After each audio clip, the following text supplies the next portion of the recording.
Pues algunos se pueden sorprender de que realmente vivimos en un mundo de polarización.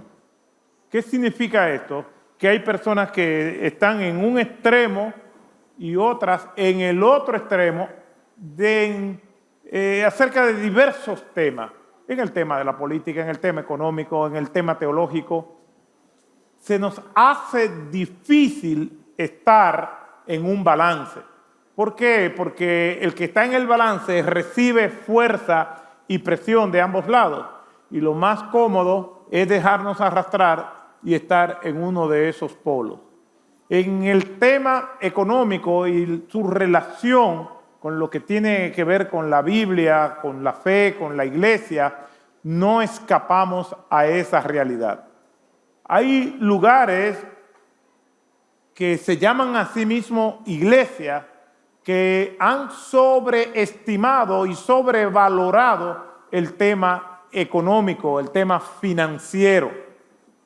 Y son iglesias, por llamarle así, ellas mismas se llaman iglesias, yo no creo que sean iglesias, pero le digo, vaya con mucho cuidado a un lugar de eso. Y si vaya sin la cartera. ¿Por qué? Porque es posible que le den un tumbe. Entonces, y se hacen falsas promesas, se manipulan textos bíblicos y el único terreno fértil para sembrar es en el bolsillo de sus predicadores. Entonces, a eso se le llama el evangelio de la prosperidad, que ya tiene muchas décadas haciendo estragos. Y es impresionante cómo tú ves en países de extrema pobreza, donde hay un contraste enorme entre la feligresía y aquellos que son sus líderes que predican este tipo de mal llamado evangelio de la prosperidad. Pero en el otro extremo tenemos lugares donde se subestima el dinero, donde no se le da importancia, no importa, mientras más pobre yo soy, más Dios me ama. Y a eso podemos llamarle evangelio de la pobreza, donde se glorifica la pobreza, se estimula la pobreza y hasta cierto punto ser pobre es bueno y tener recursos es malo. ¿Por qué tenemos que ser así? ¿Por qué nosotros no vamos a la Escritura y somos confrontados por ella y asumimos una posición bíblica que nos va a llevar a vivir en el balance? Nosotros como iglesia le damos o hacemos el esfuerzo de darle esa importancia que nosotros vemos en las Escrituras. No nos vamos a dejar arrastrar de este evangelio de prosperidad, donde todo aquel que es cristiano tiene que ser rico porque Dios repudia a los pobres, porque ser rico es indicador de la gracia y el respaldo de Dios a esa persona, y que tener pocos recursos, ser pobre, es pecado, pero tampoco vamos a glorificar la pobreza porque sabemos lo difícil que es vivir en este mundo cuando uno no tiene los recursos para las necesidades básicas que nos llevan a vivir a un mínimo de dignidad.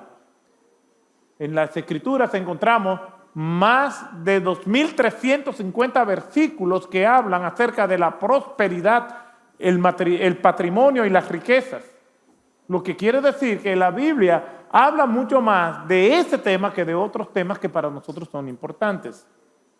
Entonces, tenemos confusión porque al ver estos dos extremos nos preguntamos cuál es el balance.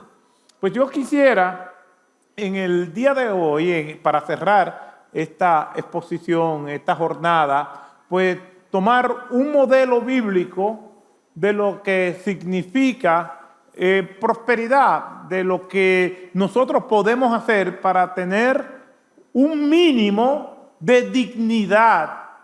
Y cuando hablo de dignidad es tener las necesidades básicas del ser humano cubiertas, que aún en situaciones extremas Dios proveyó para su pueblo.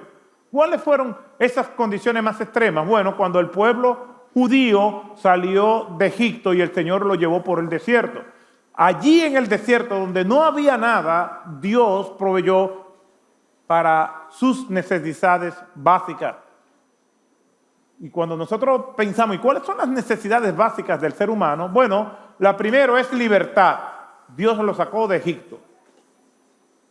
Y ya no estaban bajo el yugo opresor, esclavizado en tierra extraña. Lo llevó por el desierto. Y allí en el desierto le dio, aparte de la libertad, porque ya habían salido de Egipto, le dio un techo, y esa es una de las necesidades básicas del ser humano, tener derecho a una vivienda digna. Es un discurso que usan los políticos, pero no siempre se ejecuta y no siempre la población tiene acceso a eso.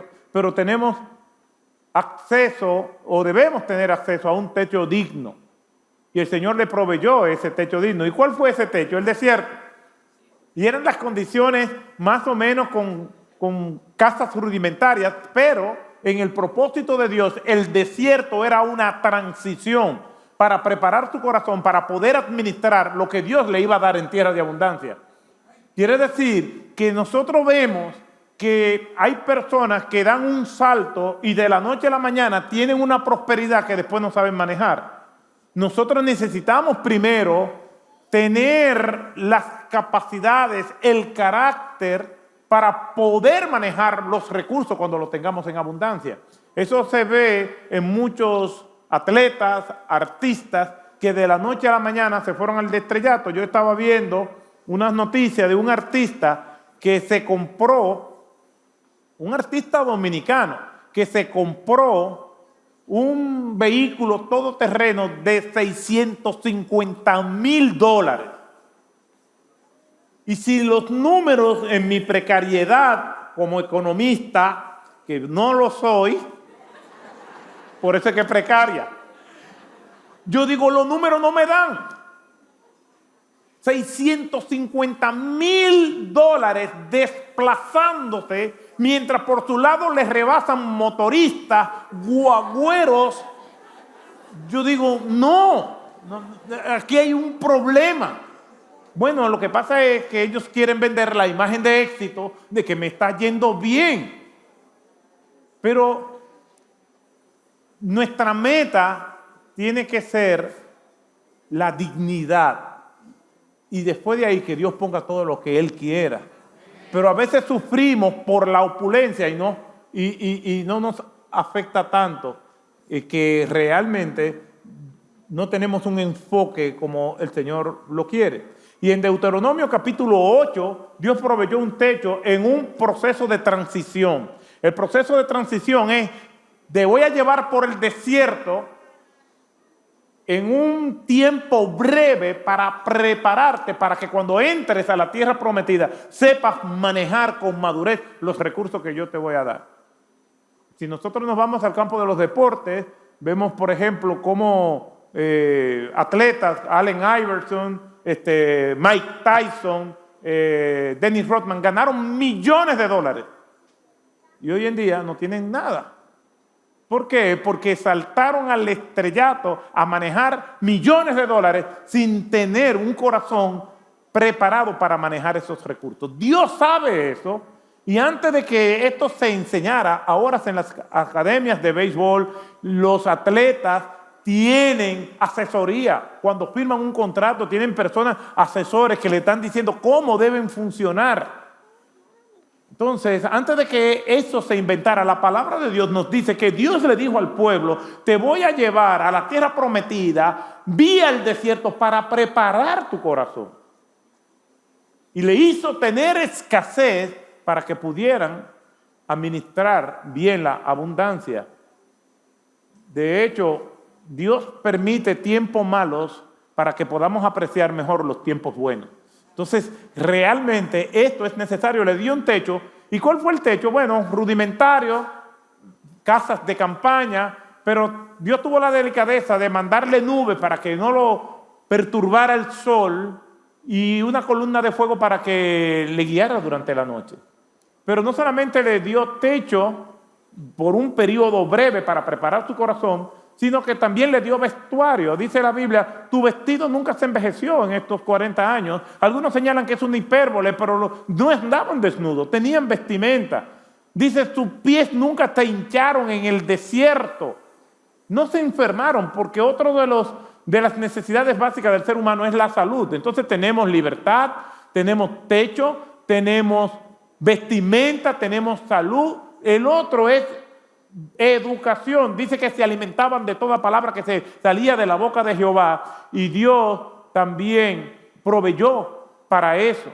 ¿Por qué? Porque el desierto, aún en esas condiciones extremas, Dios mostró su fidelidad. Y Dios también le dio alimentación, que es una necesidad básica del ser humano. ¿Y qué le dio Dios allá, en el desierto? ¿Cómo se llamaba el pan que Dios le enviaba? Maná. ¿Y usted sabe por qué se llamaba maná? Porque no había maná. Y Dios le concedió todo eso, porque Dios es fiel, aún en condiciones extremas. Ahora nosotros vamos a ver un modelo en las Escrituras, de un modelo general. No aplica a ciertas situaciones especiales. Cuando nosotros analizamos la causa de la pobreza, hay algunos indicadores. Si le preguntamos a algunas escuelas sociológicas, van a decir que el problema de la pobreza es la marginación y la falta de oportunidades que las personas tienen. Y eso es lo que se llama círculo vicioso de la pobreza, donde la persona nace en una condición, no se expone a otras alternativas y sigue andando en círculo y nunca salen de la pobreza. Pero yo conozco personas que viven en esas condiciones de pobreza, en esos ambientes donde ese círculo vicioso de la pobreza está, y ellos se salieron de ahí. Y tú dirás, ¿cómo es que algunos salen y otros no? ¿Cómo es posible que algunas personas que han nacido en pobreza extrema, que no tienen esas necesidades básicas del ser humano, estas personas han podido salir y otras se quedan? Bueno, algunos de los indicadores para la pobreza y ese círculo de pobreza, yo creo que la marginación, la falta de oportunidades, pudiéramos mencionarla, pero entiendo por otro lado que no son determinantes. ¿Cuántas personas que están aquí han venido o crecieron en barrios pobres con falta de oportunidad?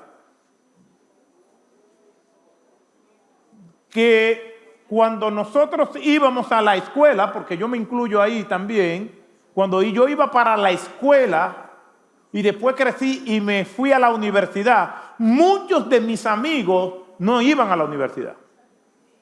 Muchos de mis amigos se quedaron ahí merodeando en la esquina, y hasta tal punto que nos fuimos alejando en los caminos que cada uno de nosotros tomó. Entonces, ciertamente, el ambiente es determinante, pero no es totalmente determinante. Dicho de otra manera, el ambiente influye, pero no es lo que va a sellar verdaderamente nuestro destino final en términos de progreso, de prosperidad. Porque hay otros elementos que por encima del ambiente del entorno sí son determinantes. Por ejemplo, el hogar y la familia.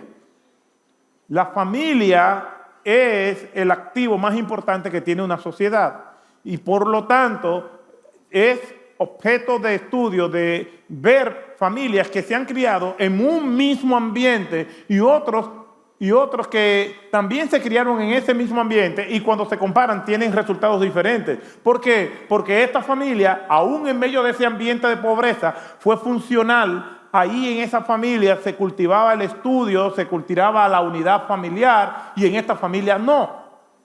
Entonces, eso es mucho más profundo de lo que podamos tener el tiempo de explicar aquí, pero la familia es determinante, si es disfuncional o no. Yo recuerdo que en mi casa era imperativo, aun cuando teníamos escasez, estudiar. Y yo tenía que rendir cuenta a mis padres de los estudios. Y a veces de una manera severa se me imponía estudiar porque yo no quería estudiar. Yo no quería pagar el precio mientras yo veía que mis amigos estaban, entre comillas, divirtiéndose. Yo tenía que estar pagando el precio de estudiar. Y después que yo fui adquiriendo conciencia, mientras yo iba a la universidad, tuve que enfrentarme entonces a la presión de grupo de mis amigos. Ya tú no compartes con nosotros. ¿Y qué es lo que tú te has creído? Porque tú estás estudiando y trabajando y nosotros no. Entonces, en adición al círculo de la pobreza, se añade como parte de ese círculo la presión de grupo.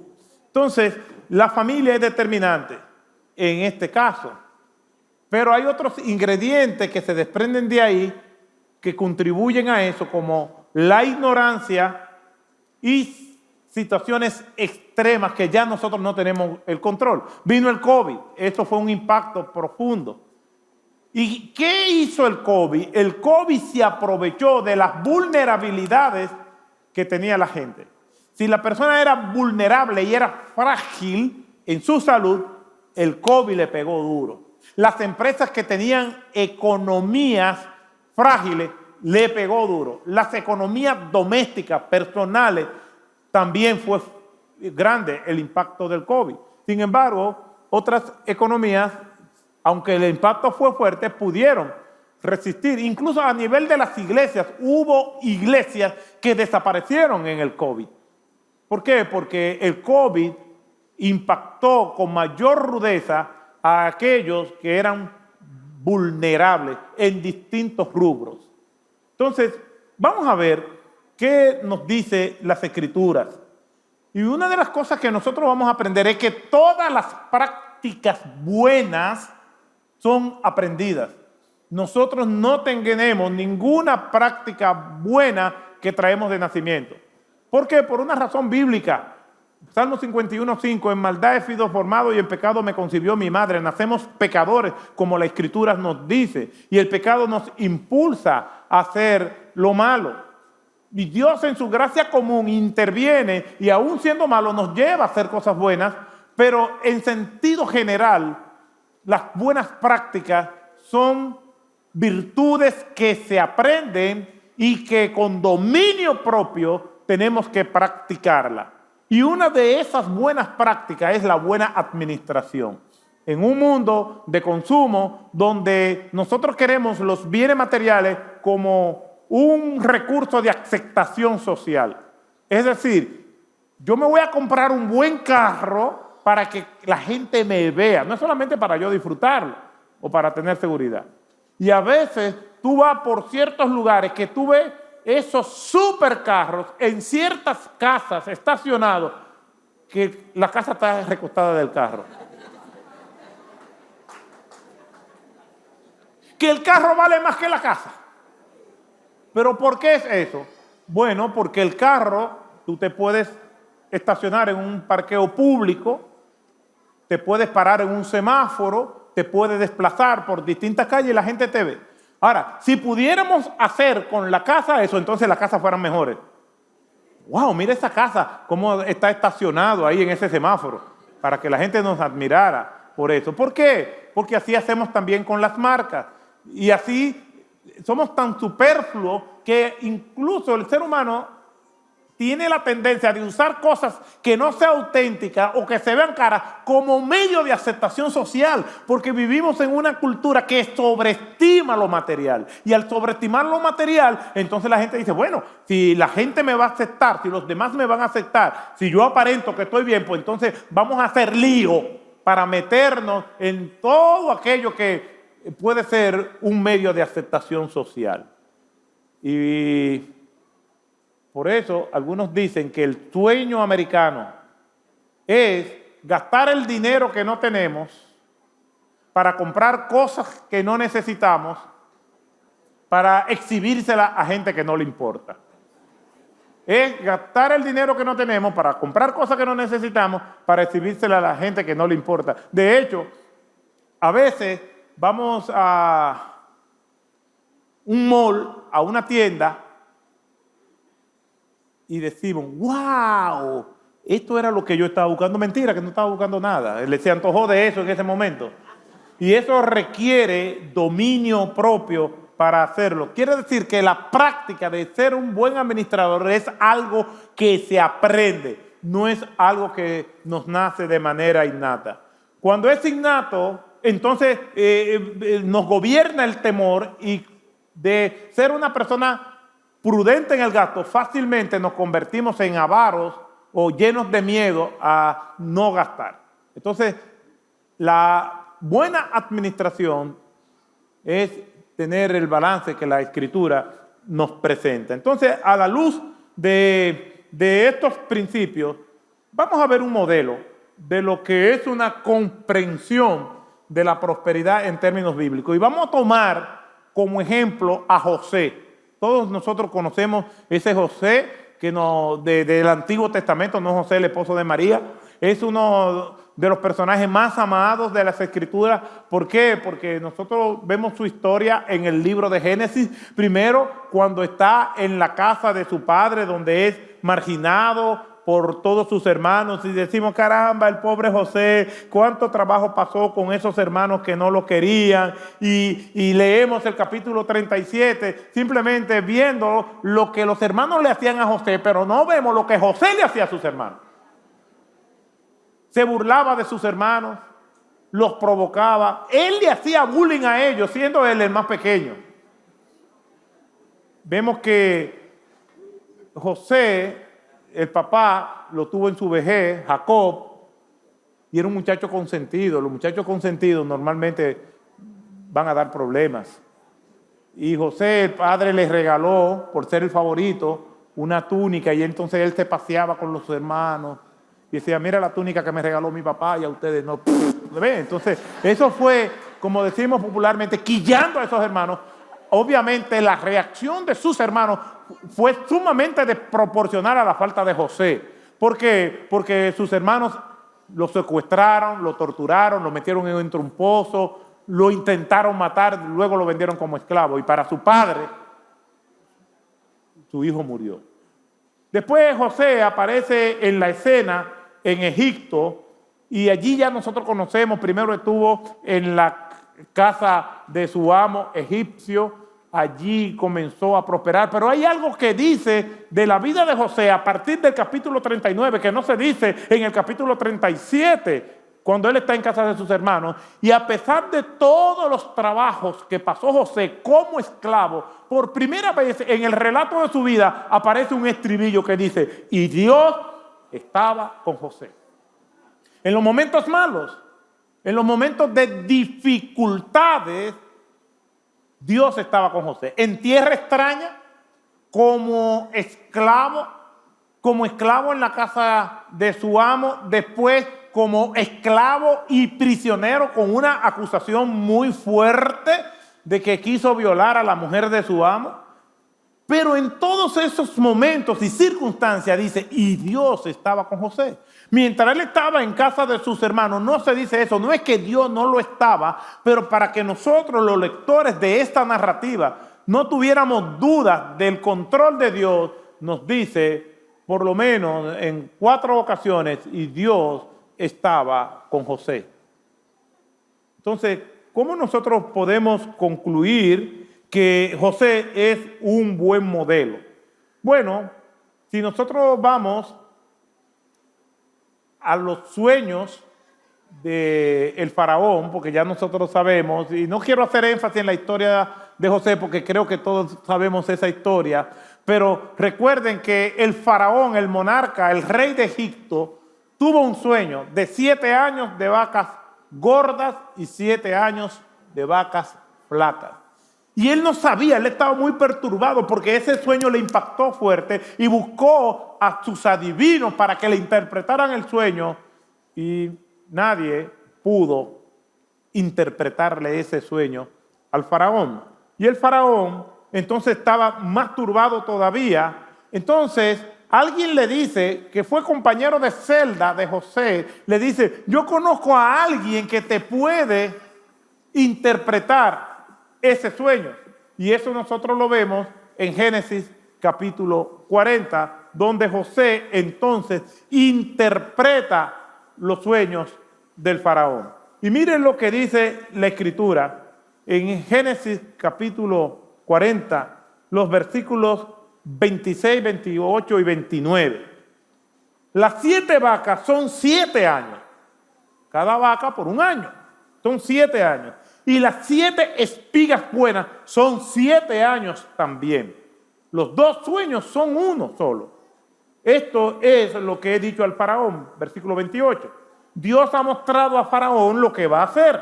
He aquí, vienen 7 años de gran abundancia en toda la tierra de Egipto. Lo primero que nosotros vamos a ver dentro de lo que es una administración correcta es que Dios tiene control de todo, de que Dios es soberano. ¿Qué significa que Dios es soberano? Que Él gobierna todo y que es posible que yo sea un buen administrador y tenga dificultades económicas, aún siendo un buen administrador. ¿Por qué? Porque Dios es soberano. Es decir, ellos salieron de Egipto y pasaron por el desierto y allí las cosas se pusieron complicadas en un momento, pero era parte del plan de Dios con ellos. ¿Por qué? Porque Dios no solamente está interesado en nuestra prosperidad económica, en nuestro bienestar económico, sino también en nuestra integridad total, en el carácter, en el corazón. ¿Por qué? Porque yo como pastor he conocido personas que me dicen, pastor, ore por mí para que yo consiga un trabajo. Y después resulta que el trabajo le impide dedicarle tiempo a la familia, le impide servir al Señor. Y yo digo, pero entonces, ¿cómo es esta dinámica? Es como que yo le pido a Dios que me bendiga, pero la misma bendición que Dios me da, me aleja de Dios. ¿Cómo puede ser posible esto? Por eso Dios prepara primero el corazón para poder administrar correctamente lo que Él nos va a dar. Y dentro del plan de Dios hay tiempos buenos. Y estos 7 primeros años son un tiempo de abundancia.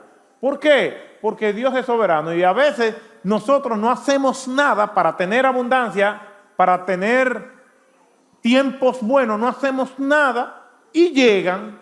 Y a veces no hacemos nada para que vengan tiempos malos como consecuencia y llegan. Así es que funciona el sistema. Así es la vida. Ahora, yo tengo que hacer lo correcto porque cuando vienen las pruebas, cuando vienen las dificultades, hay gente que me dice, pastor, ore por mí, por esta prueba. Y a veces conozco el contexto en el que viene y yo le he tenido que decir a la persona, mira, esto no es una prueba, esto es una consecuencia. No le llames prueba a las consecuencias de tus malas acciones. Las pruebas vienen de Dios para probarnos, las consecuencias las provocamos nosotros. Entonces tenemos que discernir entre una cosa u otra. Cuando yo actúo bien y aún así me viene una prueba difícil, yo no voy a decir esto es una consecuencia, porque yo sé que yo no he provocado esto. Vamos a poner un ejemplo. No quisiera, pero me viene una cirrosis hepática. La cirrosis hepática está íntimamente ligada al consumo excesivo de alcohol. Bueno, me dice, pastor, usted tiene una cirrosis hepática. Y yo, wow. Y entonces, doctor, no, vamos a comenzar un tratamiento, pero está muy avanzado. Yo no quisiera, yo estoy poniendo un ejemplo, yo no quiero cirrosis hepática, ni nada de eso. Si usted está preocupado por mí, entonces yo lo puedo poner a usted como ejemplo. Supongamos que a usted le viene una cirrosis hepática, ¿no? Entonces, me viene esa cirrosis.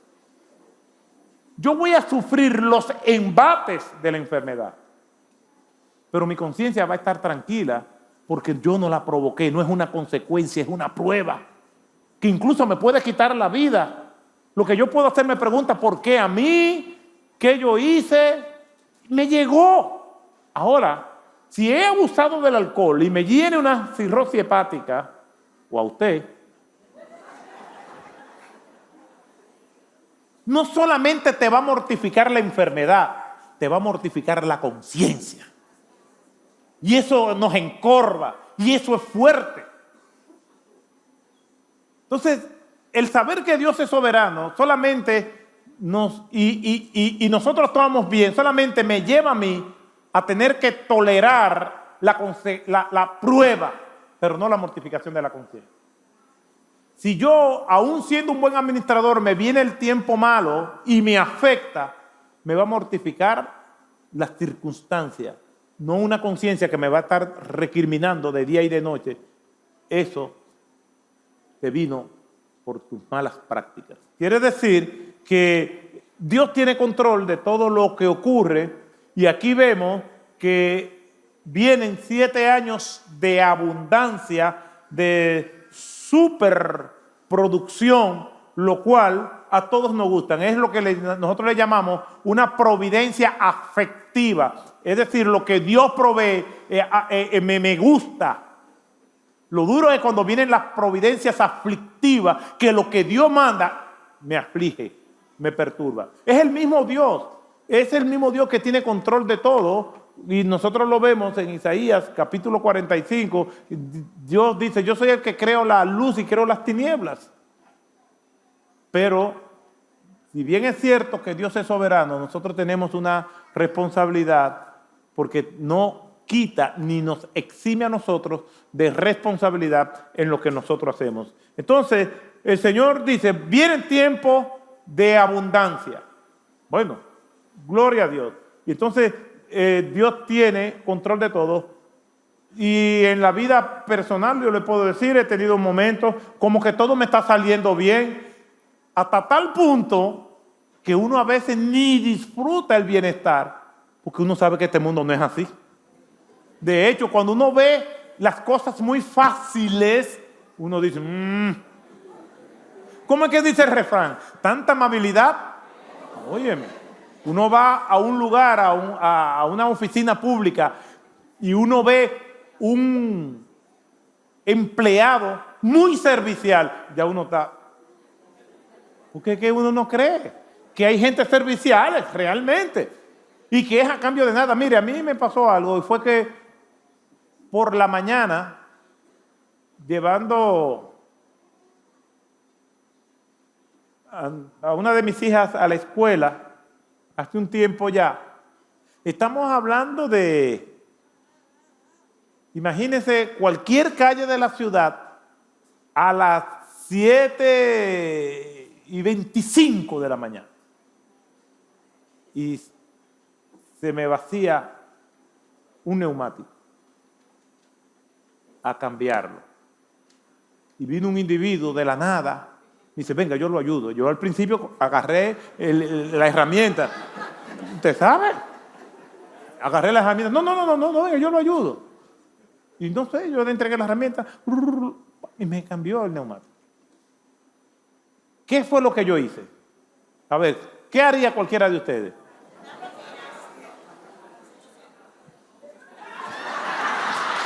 Me metí la mano en el bolsillo y le dije: tenga. Y dice: no, yo no hice eso por dinero. Digo: no, pero está bien, es que estoy agradecido. No. Insistí, me dijo: le dije que no. Digo: no, está bien. Y lo vi que se metió a un lugar, y yo enfoqué bien el lugar. Yo dije: yo vuelvo por aquí. Y yo volví por ahí y pregunté por ese individuo, y jamás en mi vida yo lo volví a ver. No tenía cara de ángel, pero pudo haber sido.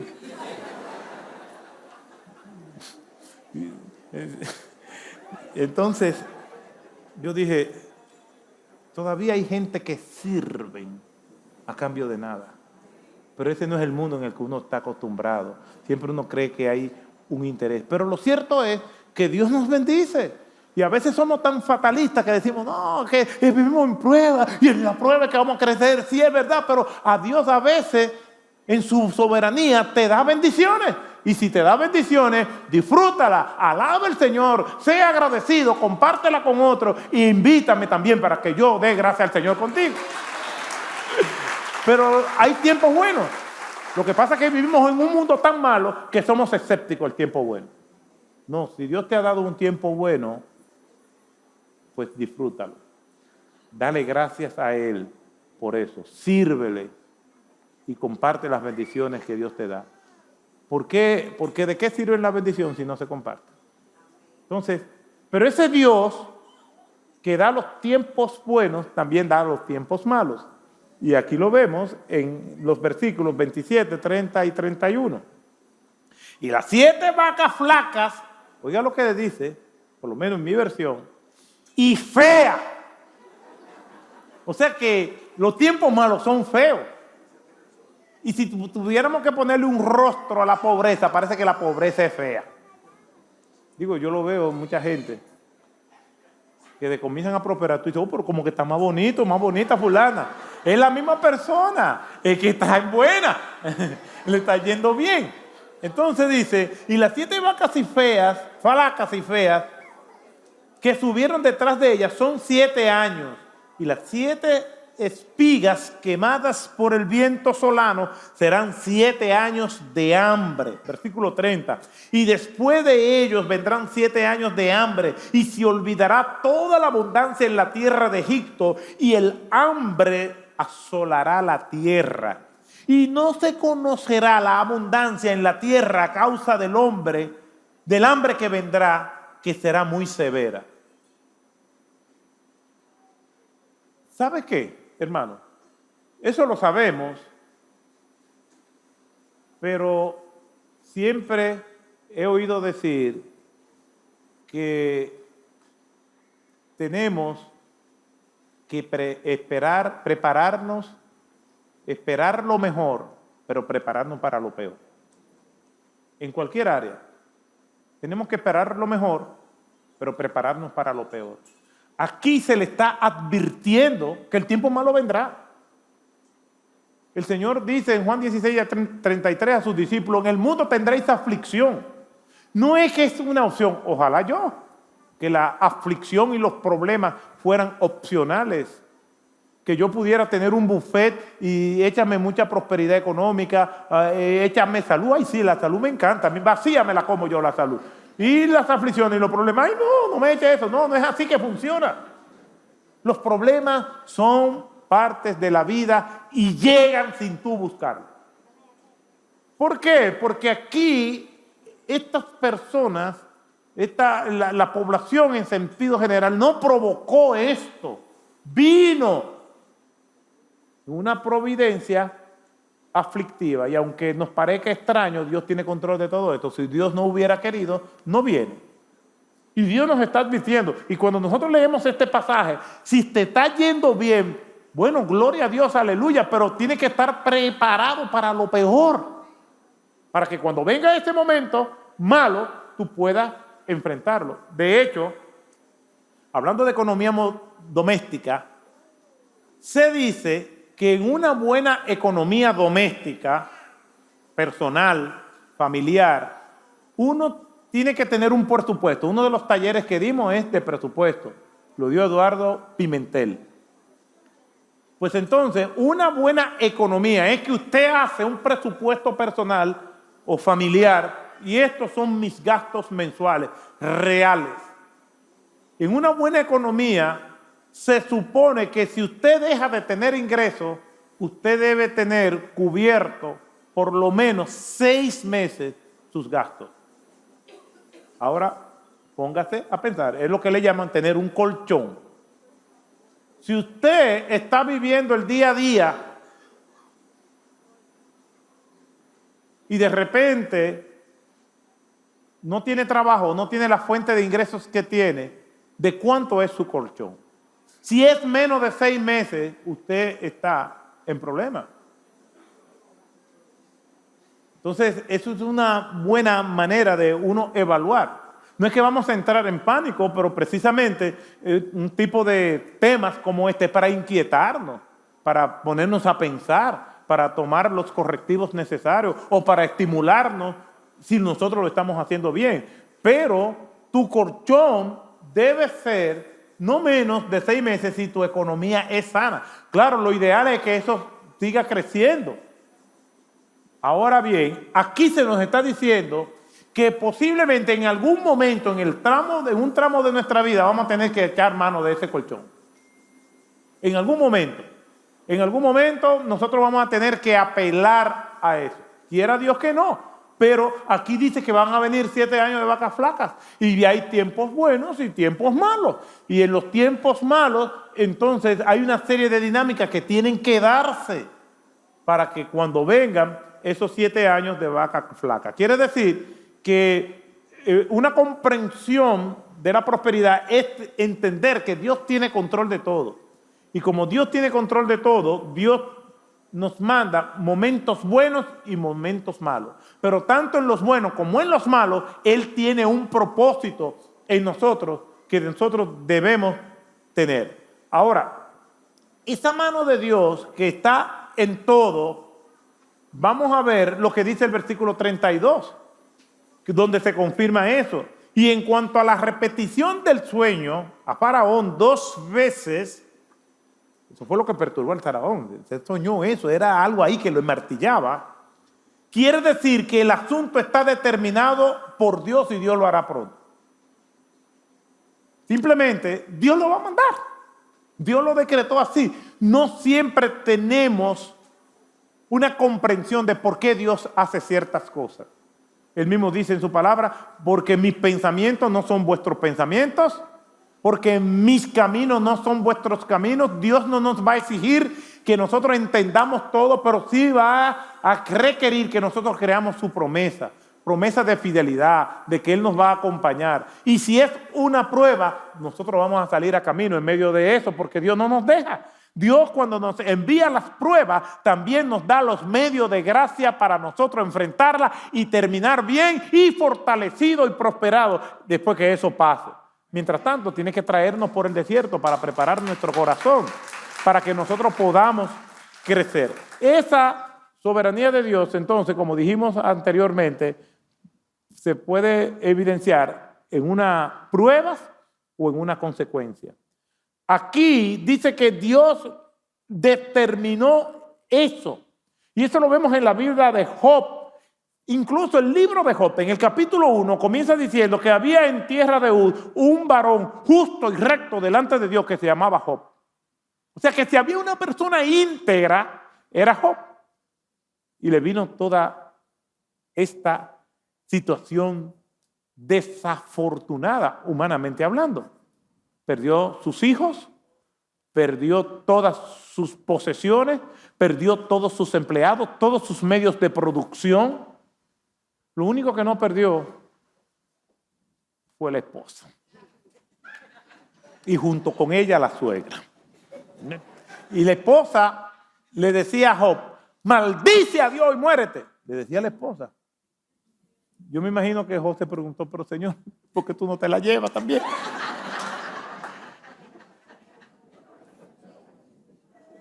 Leí una historia de una señora que iba llegando a la iglesia a un funeral de cuerpo presente de su esposo.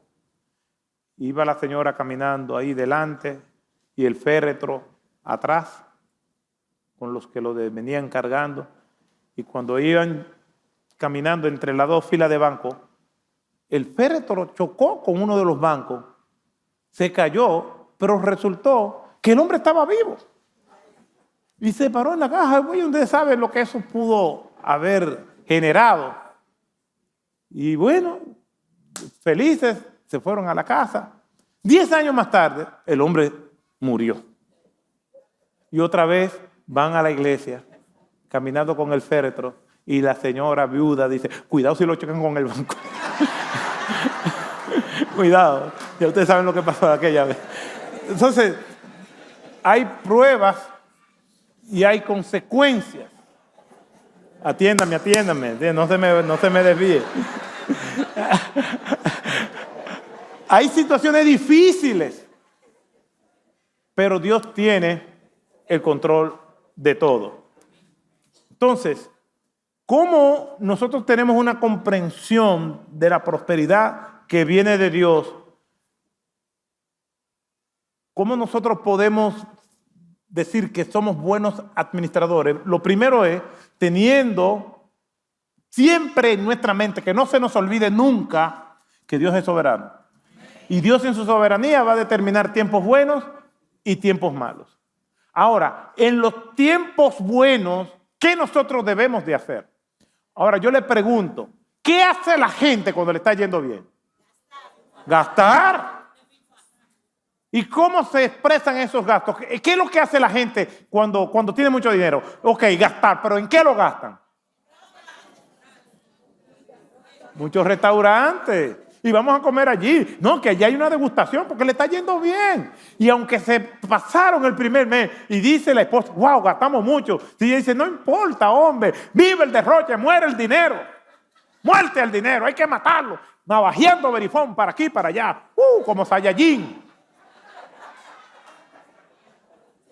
¿Por qué? Porque hay dinero, hay abundancia. Normalmente, cuando ganamos más, gastamos más. Y nos creamos necesidades. Ay, apaga el aire. No, hombre, no, yo tengo para pagarlo, tranquilo. No, tú tienes que cogerlo suave, Dios es bueno. Ay, gracias, Señor. Pero entonces la gente gasta mucho en restaurantes, en ropa.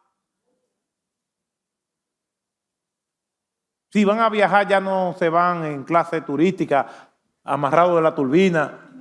O en el baño de atrás le ponen un cojincito y ahí se ponen, porque era lo que había. No, y ahora quieren irse en primera clase.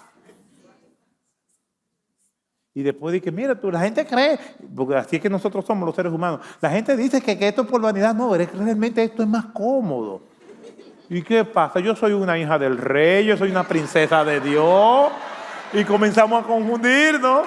Y ya lo malo no nos gusta. ¿Y a quién le gusta lo malo?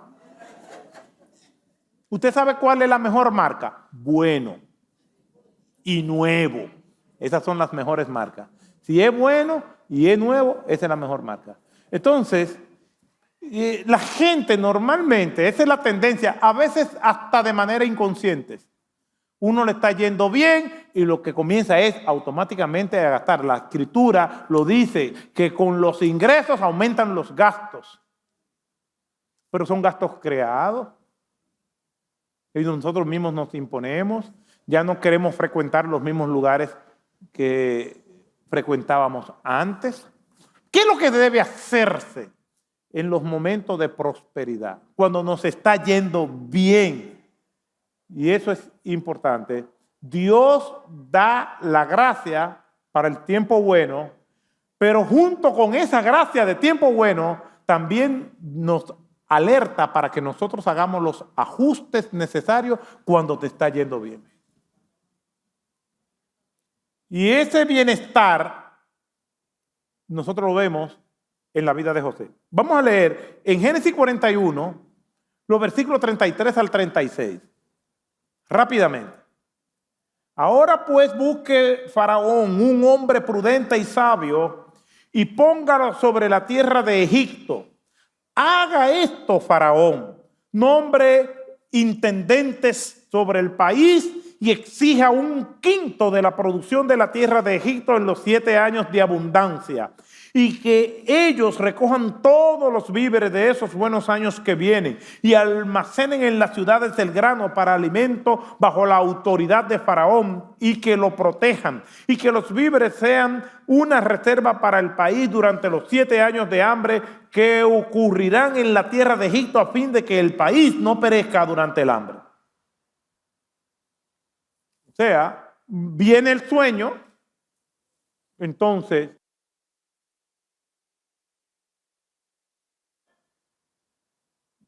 Faraón pregunta porque él no sabe. Y las soluciones que le está dando, las alternativas que le están dando José, son puramente económicas.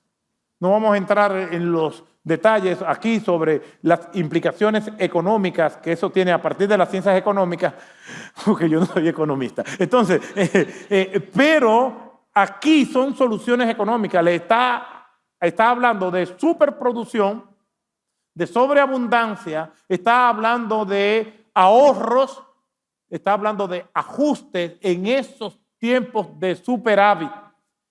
Y aquí las pruebas que Dios manda pueden ser amortizadas cuando nosotros nos preparamos en los momentos buenos para enfrentar los momentos malos. Y nosotros lo vamos a enfrentar aquí según esta directriz de José, donde intervienen 3 áreas. Primero, la agencia humana. Busque pues Faraón un hombre, una persona física. Busque a alguien que sepa cómo va a manejar esa abundancia. ¿Sabe cuál es la trampa? Si nosotros comienza a irnos bien por lo que nosotros entendemos, nuestras propias capacidades, entonces llegamos a una conclusión que nosotros a veces la llegamos sin darnos cuenta de manera inconsciente. Bueno, yo digo, si yo, por medio de mi trabajo, ya sea un buen empleo que tengo o soy un emprendedor en algo, me está yendo bien, entonces yo creo de manera inconsciente que yo tengo la capacidad de manejar ese bienestar y no busco ayuda. Yo llego a la conclusión de que si estoy en esta posición es por mis propias capacidades, por lo tanto, yo no voy a buscar ayuda porque además no quiero que la gente sepa que me está yendo tan bien. Entonces, yo voy a manejar y voy a tomar mis propias decisiones. Aquí está diciendo el texto, el faraón, el rey, el monarca, busque faraón, José le está diciendo al faraón, busque faraón un hombre prudente y sabio, es decir, busque una persona que tenga sabiduría y tenga la capacidad para manejar esto. Nosotros podemos manejar hasta cierto punto. Es posible que a partir de cierto punto nosotros no sepamos. Es posible que nosotros tengamos las capacidades y nuestras capacidades son limitadas. No es lo mismo administrar este lugar donde nosotros estamos ahora, a administrar el pequeño local que teníamos en el ensanche Osama.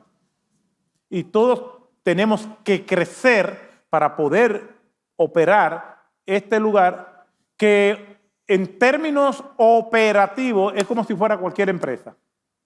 Aquí se paga luz, aquí se paga energía, aquí hay que mantener una logística de limpieza que no teníamos antes. O sea, se supone que nosotros vamos creciendo, pero el crecimiento no es personal, el crecimiento es un equipo. Si a ti te está yendo bien, no confíes en tu propia prudencia, como dice la Biblia. Busca el consejo, capacítate para que tú puedas crecer más que tu patrimonio. Por ejemplo, su familia no puede ser más grande que usted. Usted tiene que, como los padres, el sistema familiar, la cabeza tiene que ser mayor que él. ¿Por qué? Porque mi familia no puede ser tan grande que me abrume a mí, sino que yo tengo que tener control del sistema familiar. Tu empresa no puede ser más grande que tú, porque si tu empresa es más grande que tú o la posición donde tú estás es más grande que tú, entonces tú no eres la persona. Tú debes ser más grande que tu posición, tú debes ser más grande que tu empresa para tú poderla conducir. Entonces, hay veces que comenzamos un periodo de prosperidad, que la prosperidad crece mayor que lo que nosotros pudimos crecer para poder administrarla. Aquí nosotros vemos que Faraón apela, José le dice a Faraón, apela a una persona que tenga sabiduría y que tenga la capacidad y póngalo para que maneje todo este superávit que va a haber. Sabio, dice el texto, sabio y prudente, que tenga las capacidades, que tenga sabiduría. No que ahora venga, Faraón, ahora tenemos que demoler este palacio y vamos a hacer otro palacio más grande, que es lo que hace la mayoría de las personas. Yo conozco el caso de dos vecinos, que eso salió hasta por la prensa, que prosperaron y vivían uno al lado del otro. Y lo primero que hizo uno de los vecinos fue que remodeló su casa. El otro, que también le estaba yendo bien, la remodeló y la hizo más llamativa. El otro vio eso, la demolió e hizo una más grande. Y este vecino aquí la demolió e hizo otra más grande. Y al final terminaron en dos cosas grotescas, feísimas. ¿Por qué? Porque los ojos no se cansan de ver. Las necesidades son creadas. Y aquí nosotros vemos que una persona sabia es una persona que hace los ajustes cuando le está yendo bien. Se torna prudente cuando le está yendo bien. La mayor parte de los casos que yo tengo es que, por mi experiencia, la mayor parte de la gente hace ajustes donde ya no hay donde ajustar nada. Lo que comienzan a tomar medidas donde ya hay poco margen de operatividad. Y las circunstancias lo van llevando por un solo camino. Vende lo que tienes para que puedas pagar. Y hay algo que nunca debe combinarse. Y él le pasó al hijo pródigo también. Él hizo con su vida lo que quiso, ¿verdad? ¿Recuerdan la parábola del hijo pródigo? Hizo con su vida con lo que quiso. Lo que quiso. Y dice que se dieron varias cosas antes de él arrepentirse. Primero, habiéndolo gastado todo o malgastado todo, decía Bertón de los Herreros, ¿qué es el dinero? Nada si se gasta, nada si se malgasta. O sea, el dinero hay que darle el uso correcto. Decía John Wesley, gana todo lo que puedas, ahorra todo lo que puedas y comparte todo lo que puedas. Es una buena filosofía de vida. Y el hijo pródigo se fue a una tierra lejana y habiéndolo malgastado todo, vino una gran hambre en aquella región. Entonces, las situaciones se extreman y es una mala combinación. Hambre en aquella región, sin dinero, ¿y qué más le faltó? Los amigos. Aquí Dios dice, va a venir una situación extrema, pero te puedes preparar para ella. Enfréntalo con planificación y seguimiento. Les voy a dar un ejemplo de lo que nos pasó como iglesia. En el año que vino el COVID, en el 2020, antes de que el COVID viniera, ya nosotros teníamos transmisión por streaming, o sea, transmitíamos los cultos en vivo por las distintas plataformas donde lo hacemos. Pero cuando vino el COVID, nosotros seguimos haciéndolo. Yo recuerdo que yo iba a la iglesia y yo le predicaba a los bancos, pero todo el mundo estaba en sus casas recibiendo la transmisión. Comenzaron a llamarnos de muchas iglesias que dónde compran esa cámara, que dónde conseguimos esto, que cuánto cuesta. Porque el COVID vino y los encontró desprevenidos, sin los recursos para poder alimentar a sus respectivas congregaciones. Cuando el COVID vino, nosotros estábamos preparados. De eso se trata, hacer los ajustes para que cuando vengan los tiempos malos, los otros tiempos malos solamente sean una prueba, no se agraven como una consecuencia. Y aquí vemos que José recomienda que se hagan todas esas contingencias. ¿Y cómo eso viene? Bueno, con una persona indicada. Versículo 33. Ahora pues busque Faraón un hombre prudente y sabio y póngalo. Búsquelo. Hay una persona que te va a dirigir, hay una persona que va a organizar esto.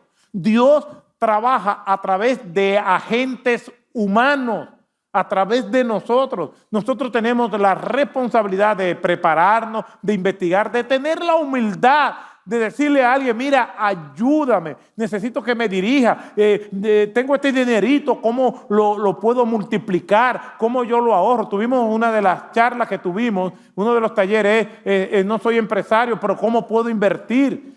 A lo mejor usted no va a tener una idea totalmente acabada, pero una de las cosas que pensamos es hacer un taller ahora más técnico con relación a eso.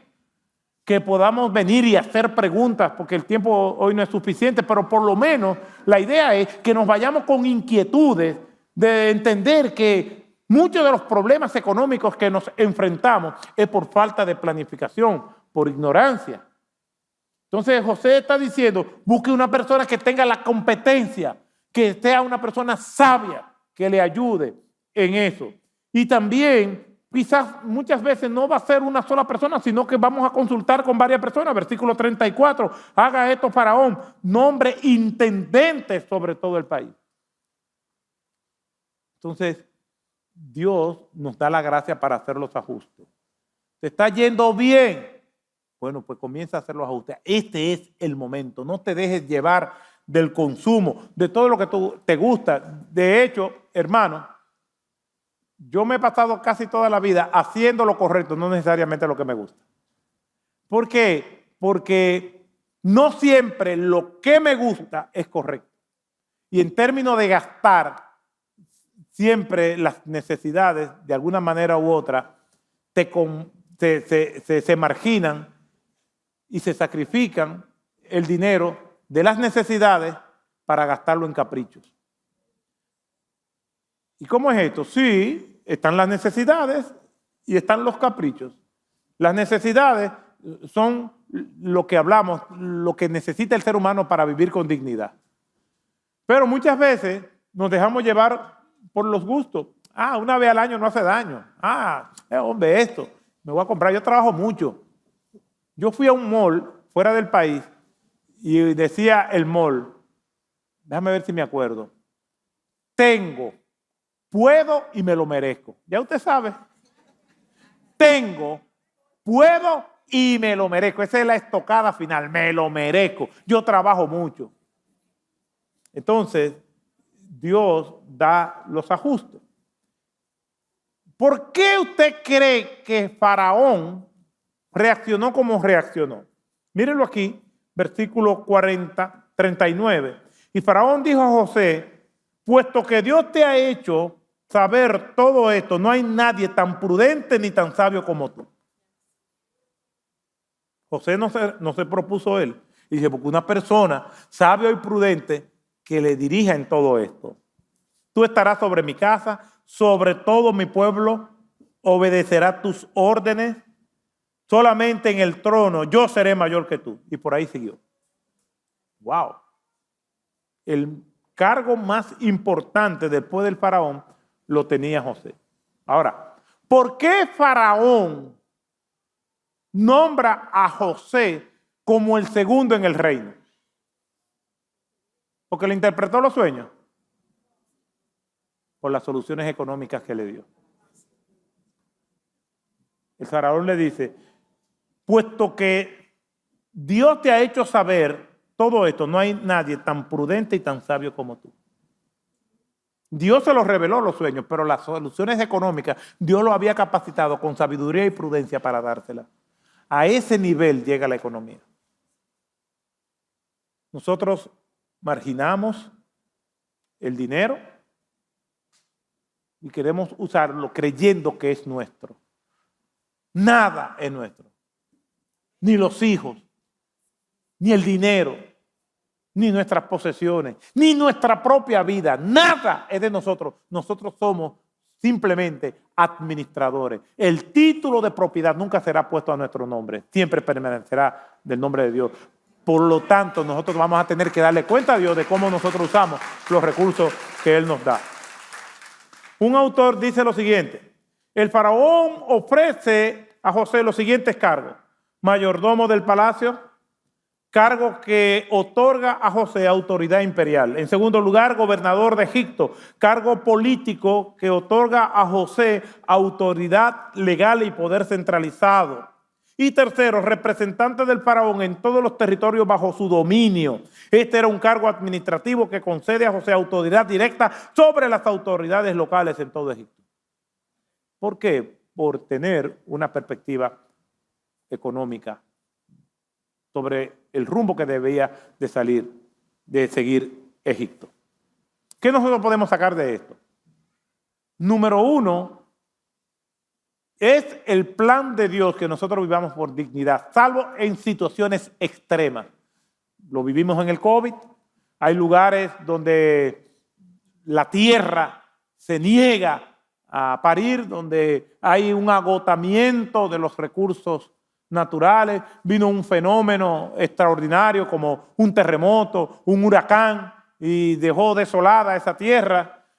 Las guerrillas, las guerras, pues eso estimulan a la pobreza. Y a veces, por más que la gente quiera, pues es difícil.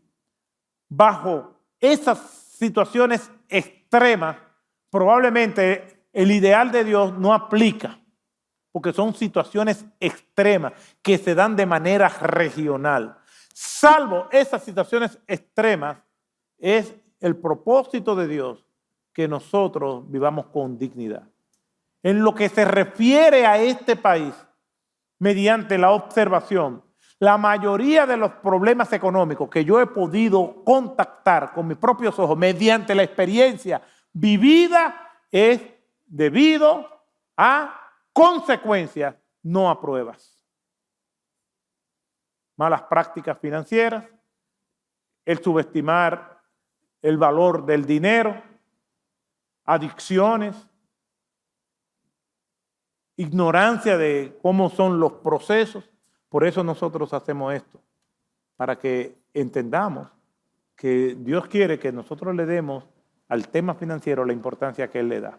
José nos enseña, primero, que tenemos que prepararnos para nosotros manejar lo poco y lo mucho que tenemos. La Biblia dice, en un pasaje financiero, y que también tiene que ver con nuestras habilidades, que el que Dios vio que fue fiel en lo poco, bueno, esa persona está capacitada y preparada para el otro peldaño.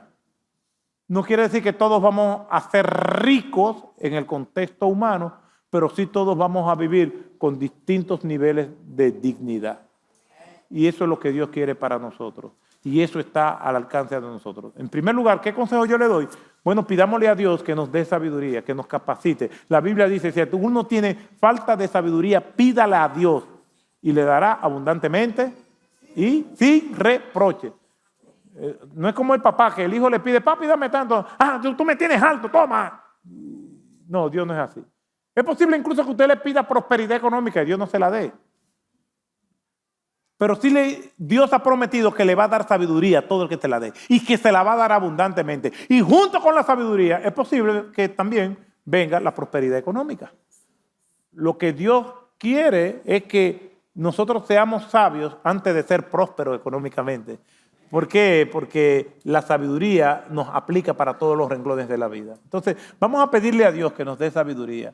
Vamos a pedirle a Dios que nos dé discernimiento. Vamos a pedirle a Dios que nos dé humildad para consultar con otros para que nos ayude.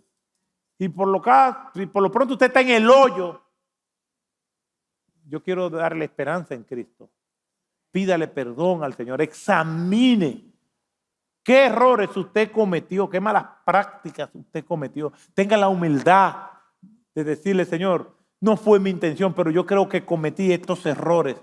Ayúdame a enmendarlo. Y ajuste todo lo que sea necesario para que entonces usted pueda salir de eso. El tiempo se nos ha ido, hermanos. Tengo muchísimos más materiales que compartir con ustedes, pero no quiero abusar del tiempo. Pero sí quiero decirles que la palabra de Dios nos guía. Y mientras estemos de este lado del sol, vamos a necesitar los recursos materiales para enfrentar todas nuestras necesidades. Una persona íntegra, sabia y próspera es de bendición para todos. Es de bendición para todos. Y la Biblia dice, más bienaventurado es dar que recibir. Quiere decir que si tenemos es porque somos bienaventurados.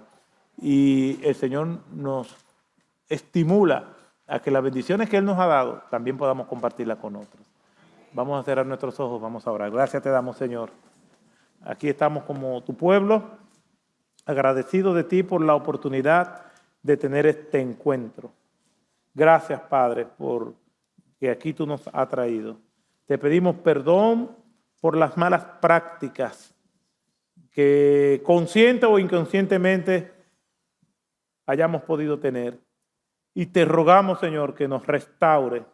Primero restaure nuestra relación contigo y restaure nuestras finanzas, Padre. Y que podamos vivir vidas que te glorifiquen, aún también en el aspecto financiero. Bendice a cada persona que está aquí, que lo que hemos visto y oído puedan inquietarnos y quizás para algunos más que otros iniciar un proceso de tomar con seriedad este tema financiero. Te alabamos y te glorificamos En el nombre de Jesús. Amén.